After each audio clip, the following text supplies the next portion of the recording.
So what we're dealing with is, well,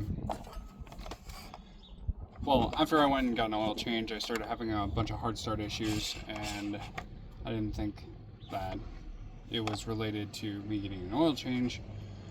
And I kept telling myself it wasn't. And then I read online that they're super finicky about the style of oil filter and filter caps they use.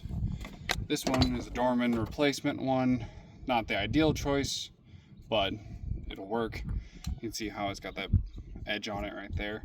Whereas this one up here is rounded, and it also on top says do not use. When I was at the oil change place, I'll pop that off and bring it closer, but when I was at the oil change place, they were having a hell of a time trying to remove the oil filter from this cap, and then eventually got it and crammed a new filter into it, and they weren't supposed to reuse this at all. And it can have a hard start issue because the high pressure oil pump isn't feeding the injectors properly because the filter isn't set in there right, and that can cause a hard start issue. So what we're going to do is we're going to pull this filter and filter cover off. We're going to replace it with the Motorcraft replacement, what it would have come with from factory, and put this new cap on there that's made and recessed for this. It sticks together like that.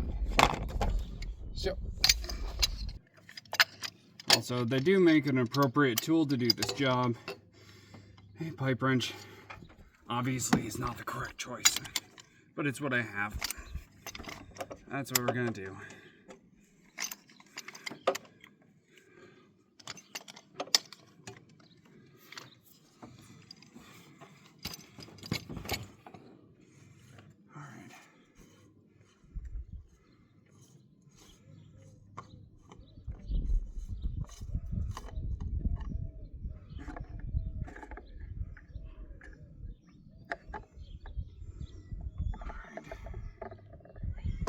Does look like a Motorcraft style filter. I think this is a Wix filter.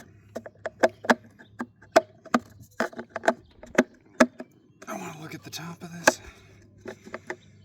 but I can't get it out. The same issue that they had. I wanted to see if there were broken parts on the inside. Alright.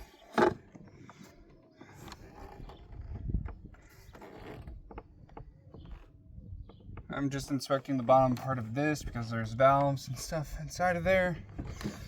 It's all spring loaded. All that looks good. We're gonna slap this filter in there and start her up and see if it makes a difference. It should, hopefully.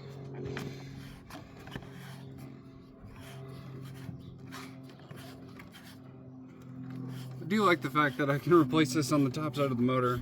When you pick up the filter, it opens a little valve, and that valve drains it back into the oil pan, so then you don't have oil all over the place. That's why the filter looks relatively dry. So we got this replacement one off. You can tell it's not an OEM's. Well, this is an OEM style filter, but this top part is not an OEM style. On the sides here are the clips to hold the filter in place. And the OEM style filter has this style of clip that's supposed to go into a circular pattern in the top of there. So this definitely was not sitting in there right. So yeah, I'm glad we replaced it. Alright, waiting for the glow plugs to warm up. Let's see if she starts any better.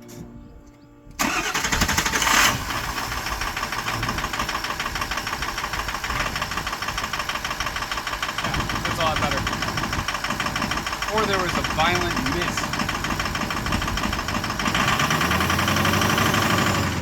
Oh, that's so much better. Yeah, so it was definitely starving the high pressure oil pump, and that was starving the injectors, so then it wasn't hitting right. So yeah.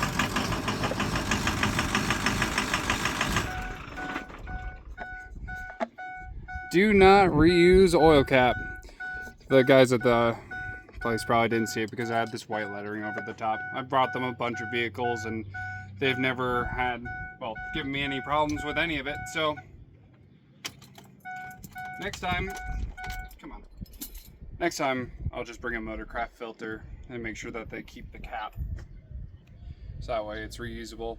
Maybe bring them an extra replacement O-ring, because like I would just do it myself, but I don't really have a place to be doing oil changes and stuff, but I do like working on cars. So that'll be it.